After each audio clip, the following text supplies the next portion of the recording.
Hmm.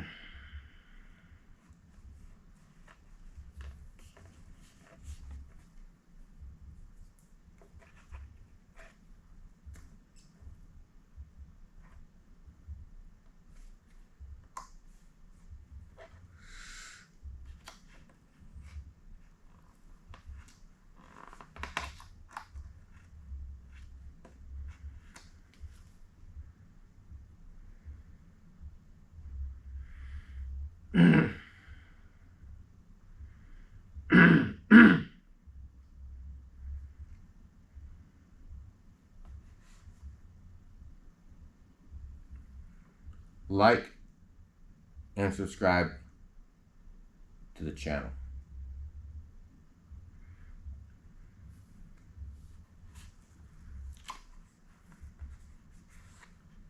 This channel doesn't just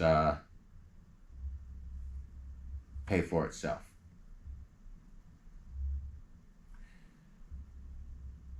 These stories have a cost.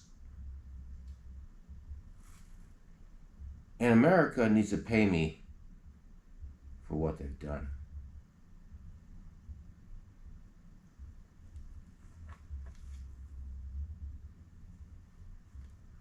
No joke.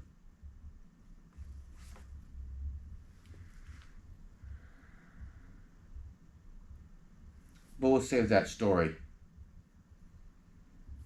for another day.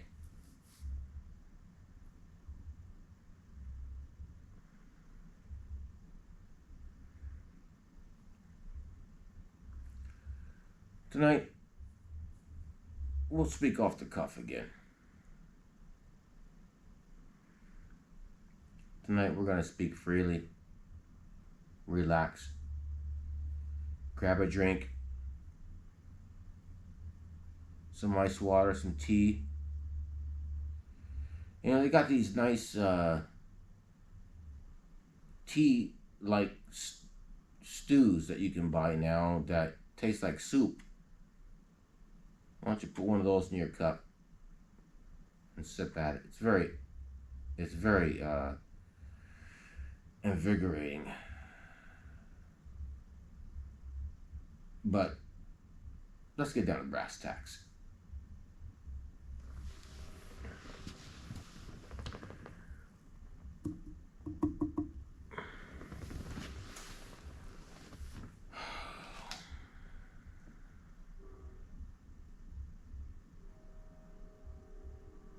Sometimes you get people, they don't want to look backwards. Sometimes you get people that say, always look forward, always look forward. Always look forward. Don't look back. Hell, they try to teach me that in Sunday school. Actually, that's the reason why I got kicked out of Sunday school. Is because I asked the questions. I was just maybe 6 or 7 years old. I got kicked out of Sunday school because I started asking questions. Some of those stories they were trying to tell us in those fundamentalist Christian schools wasn't right. It didn't sit right in my head.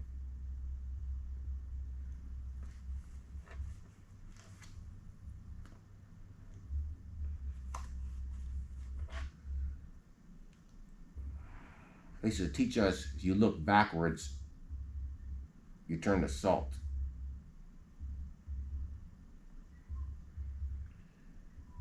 That, I think what they were trying to teach you is that the bad things that happen to you in life, don't look back at them. Don't look back on them. And don't tell on them. And I think that has a lot to do with our politics of today.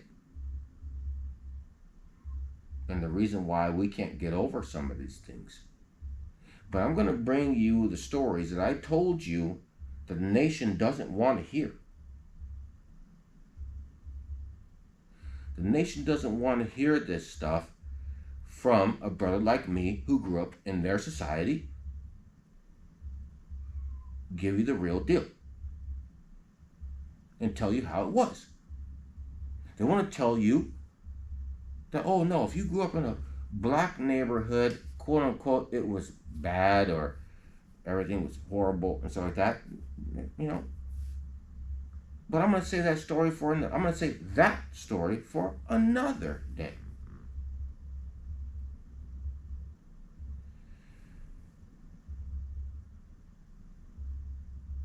Tonight, I'm going to tell you about a time that I almost lost my life when I was a teenager.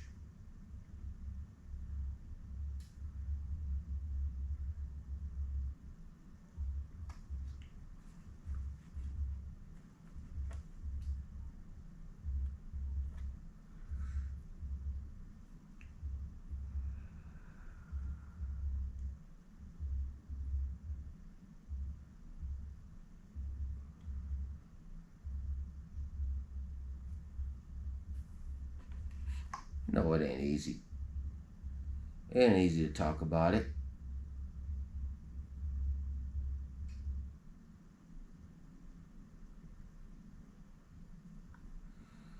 But let's go back.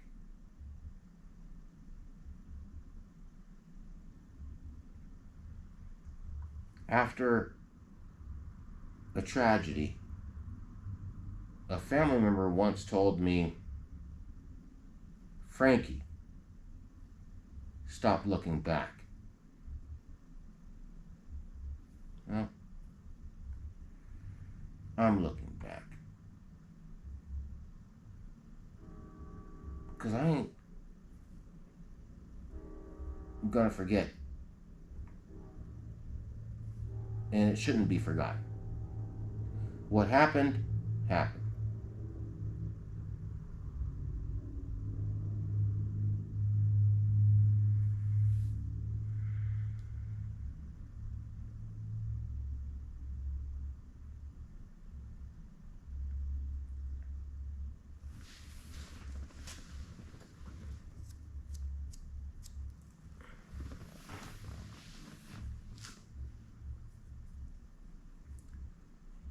If you've been watching my videos, you knew I grew up in a all-white neighborhood. We were the only ones there for a while. A few other families moved in.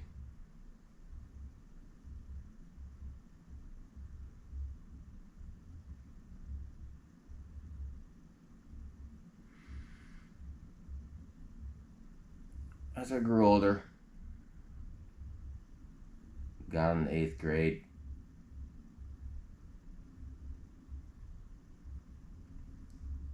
or actually, let's go back a little bit further. I met this girl when I was in 5th grade. I liked her. I was an elementary school student. But this one girl just captivated me, man. She was the most beautiful girl I'd ever seen in my life at the time. It was just something about her. It was just something about her. Blonde-haired girl. Well, we're youngsters. I'm only in 5th grade, for God's sakes. So what, she might have been in 4th grade. I think she was 1 year younger than me. Beautiful. It happened to be right around the time that that song, You're the Inspiration, from Chicago came out.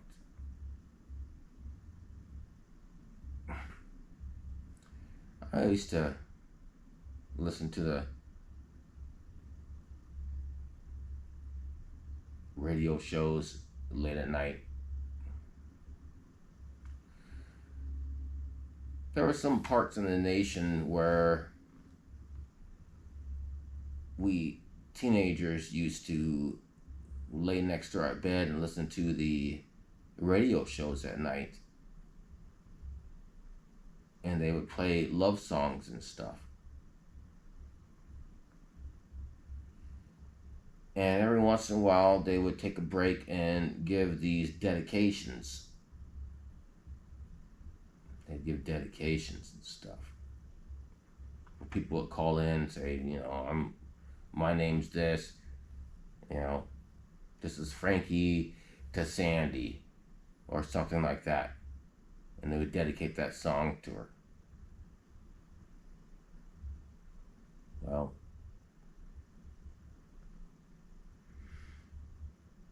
yeah, I said, listen, my name was never called.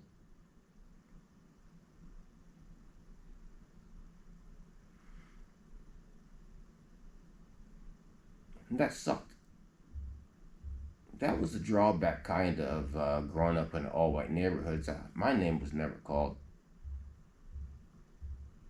Growing up in an all-white neighborhood, being the only black kid, my name was never called. I'd hear some of the other names come up of the kids and stuff in school and stuff on a local radio station for the dedications. Not mine.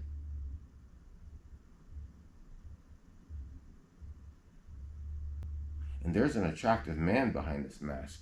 Oh, I am not ugly.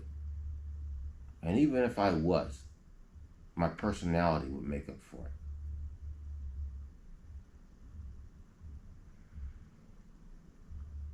Nevertheless, I heard this one song, You're the Inspiration by Chicago and everything, and I had this bright idea, even though I could write and I was already starting to write poems and stuff like that on my own and stuff like that.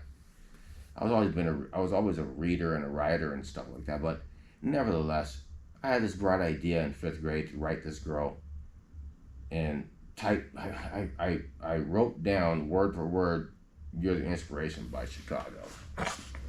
Stupid stuff. It's crazy. I was young though. I didn't know. Jesus. I wrote it down word for word, bro. Word for word. And then I passed it to her in class.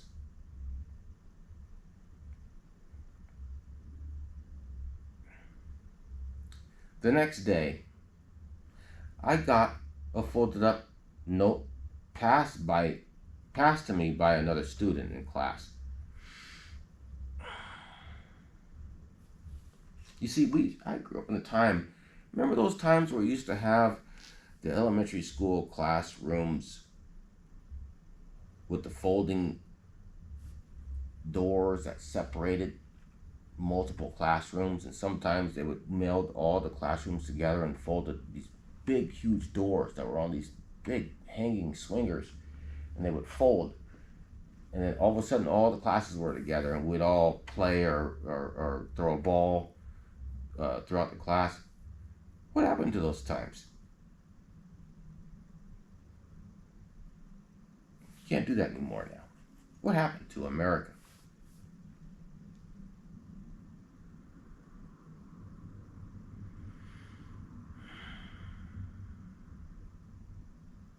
You guys want to take that stuff away now?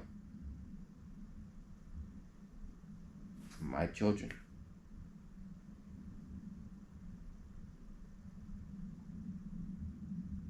I want those same things for my children. I want those same things for your children. I don't care where you come from. I don't care what your politics are. But if you grow up in America, you grow up in the United States, these are the things that we used to provide for our children, and now it's being taken away from us. But I don't see my taxes going down. You're getting less, but your taxes are going up. I don't care about your politics. I don't care what side of the aisle you're on or what party you're from. Why are your taxes going up and what you're getting provided is going down? Remember, I said before, in the preamble to the Constitution, it states the purpose of this government is to promote the general welfare of the public.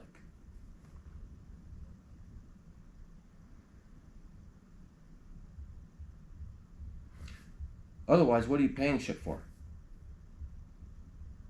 Well, let's get back to the original story.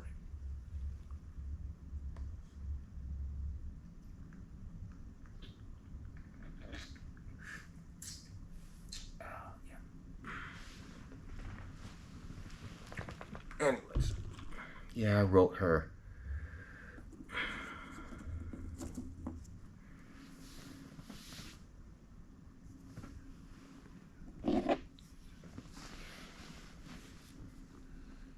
I copied down that damn song word for word.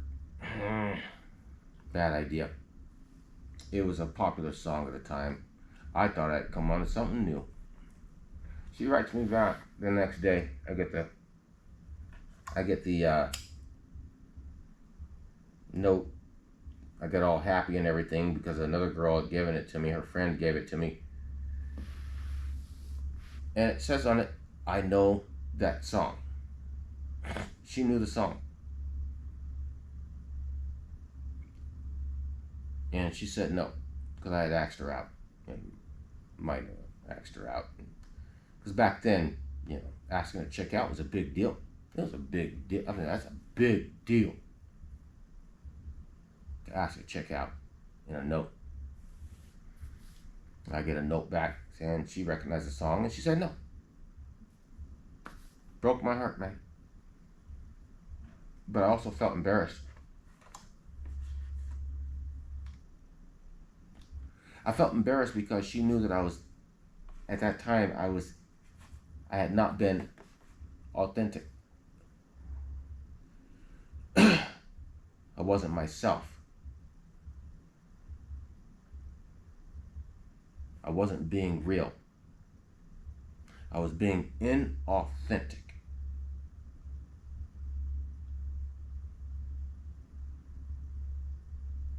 Unauthentic. You decide.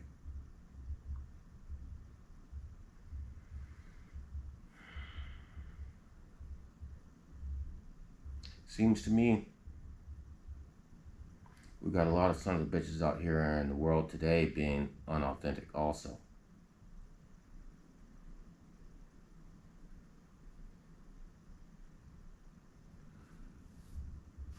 Why would you vote for somebody that you know doesn't represent your best interests?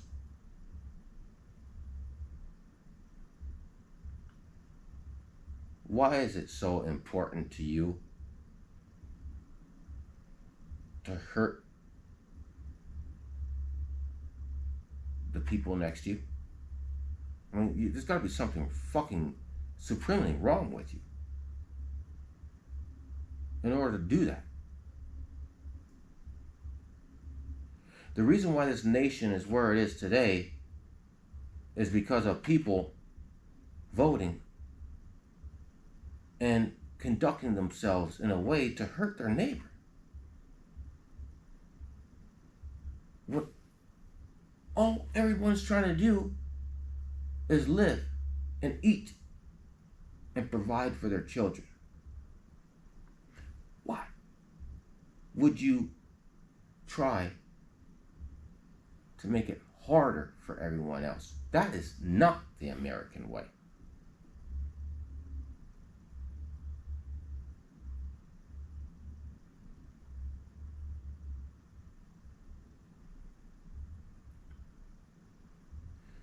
We are not a primitive, backwards society.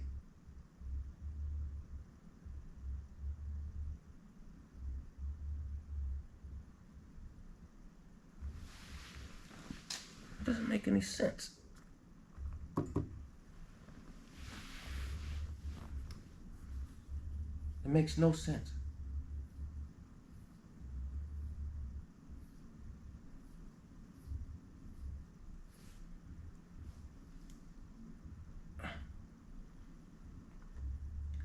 When you make it harder for me make it harder for you.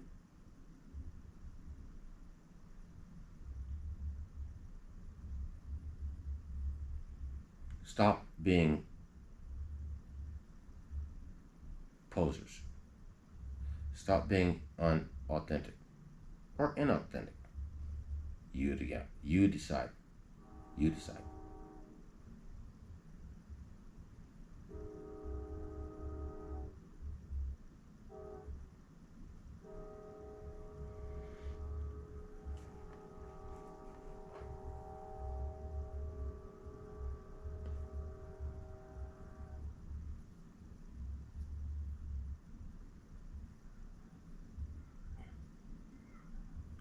And what's the end game to all this? I mean, when you really get down to it, the people who want to destroy the country, I mean, what's the end game? What is the end result? You see, nobody's asking that. Where does all this end up? What is it that they want? What will satisfy them? We need to ask that question. What comes next?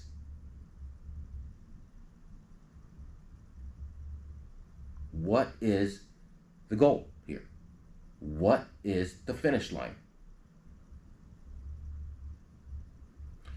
That is a question that needs to be asked. Because I don't think that's going to be something that a majority of Americans are going to want to hear. Where do we end up? What's the end goal? What's the finish line?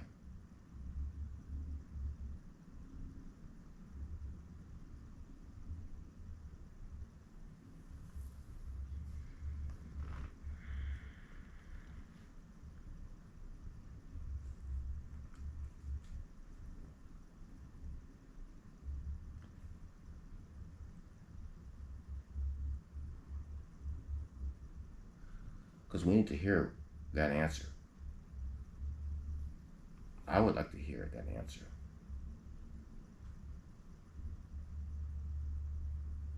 Where are we going with all this?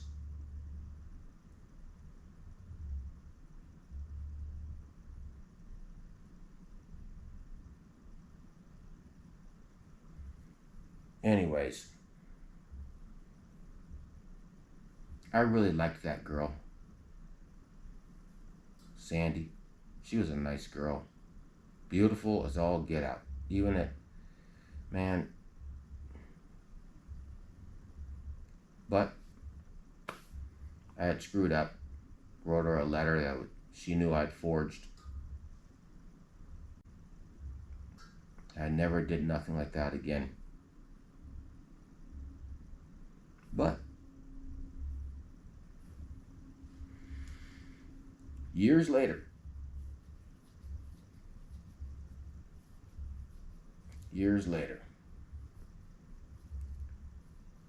I was in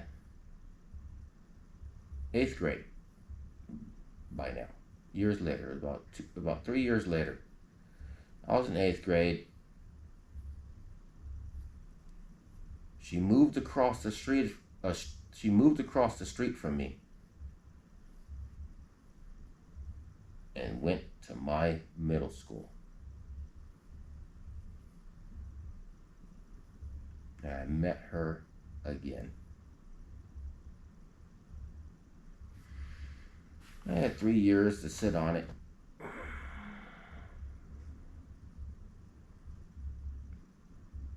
I had 3 years to sit on it. And she recognized me. And then the fact that her mom moved right across the street from me.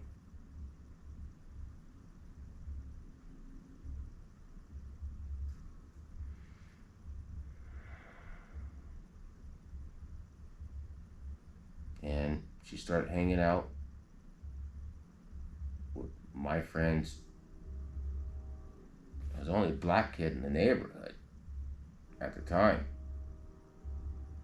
We had a little park up the street where we had a basketball hoop. and we all used to play basketball up there. And I gotta tell you, hey, I don't play basketball that well. I mean, I tried. I mean, I'm good. I mean, I'm not good. I ain't like good, but I can hit some shots, bro. I mean, I know how to dribble. I know how to shoot from downtown.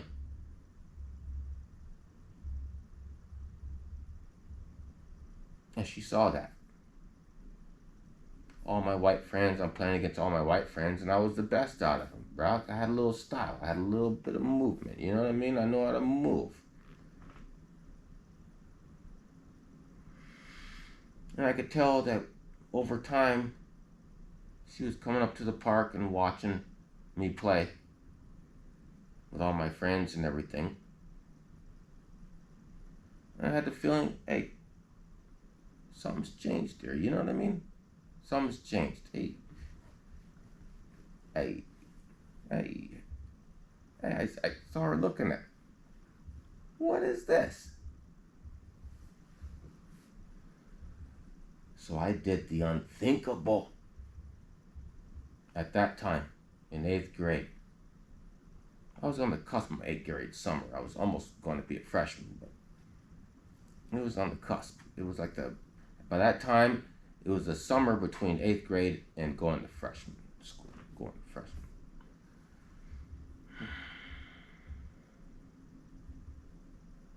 It wasn't quite the summer. We were still in school, but I did the unthinkable. The main thing is that I did the thing that was so hard to do.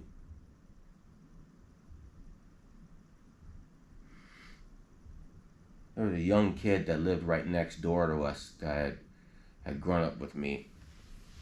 And that's another story to tell you about another time. But this story is about Sandy.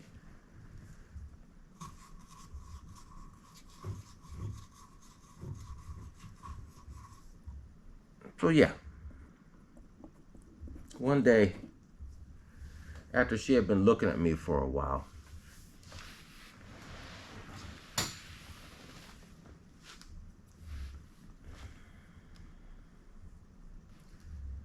I call my neighbor buddy, same age as me, and I said, hey,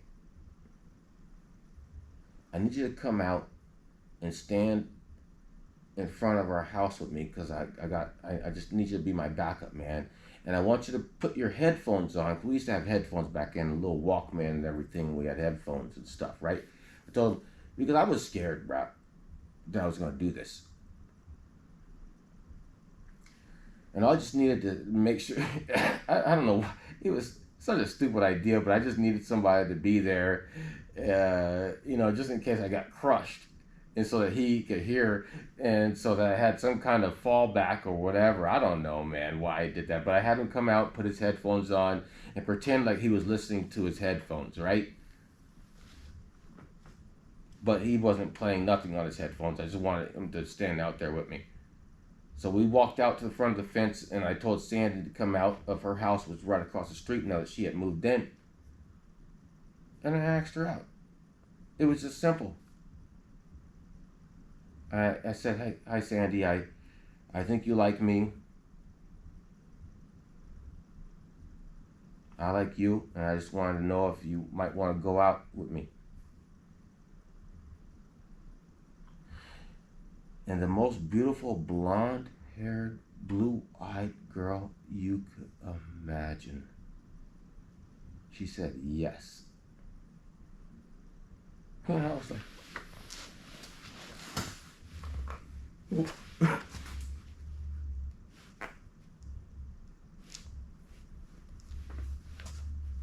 okay, all right, then I guess we're going on now. She said, yeah. And then she walked back in her house, and I walked back in my house, and Scott went back in his house.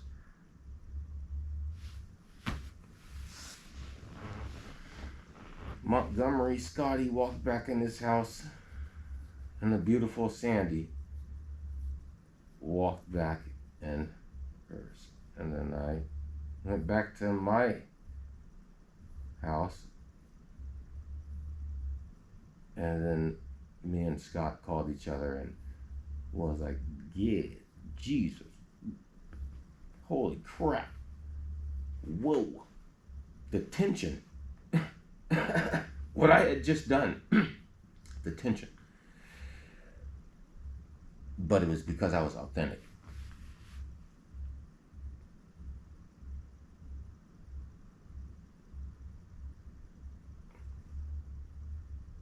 Sandy and I went on to have,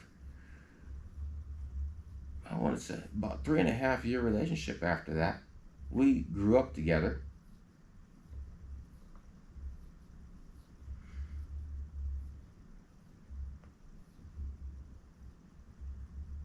I still think about her to this day.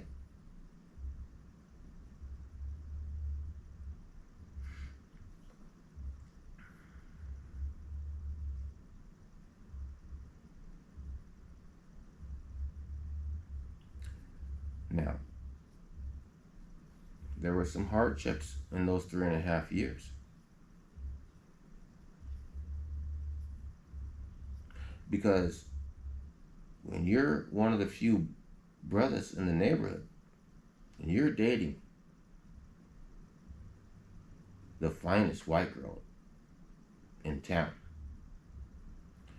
well, that comes with some consequences.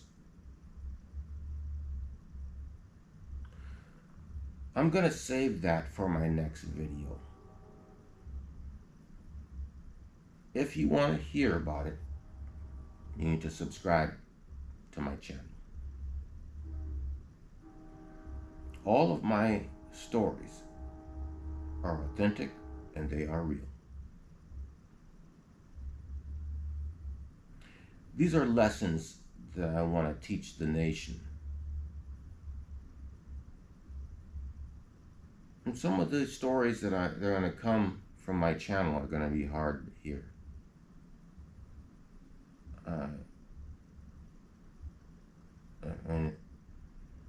But I'm not the only one. And I hope to inspire other people who, through my stories, might help them cope, might help them come out and tell and give them a voice. I want to give them a voice. I want to get them, I don't want to give them a voice. I want to inspire other people to give themselves a voice. Let their voices be heard. Part of the problem, the reason why we are in the position today in this country is because people like me has sat on the sidelines for too long, watching and not speaking up.